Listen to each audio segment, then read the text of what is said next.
ইতিহাসের হলদে হয়ে যাওয়া পাতা উল্টে আজ আমি আপনাদেরকে সঙ্গে নিয়ে পৌঁছে যাব প্রায় 1000 বছর অতীতে।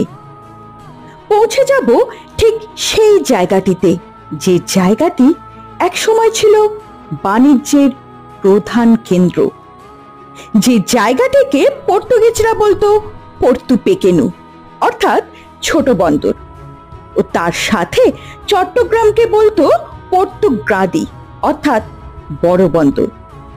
পৌঁছে যাব ঠিক সেই জায়গাটিতে যেখানে গড়ে ওঠে প্রথম টাকশাল, যে জায়গাটি নিয়ে একসময় রচিত হয় কুখ্যাত ছড়া খোকা ঘুমালো পাড়া জোড়ালো বর্গি এলো দেশে।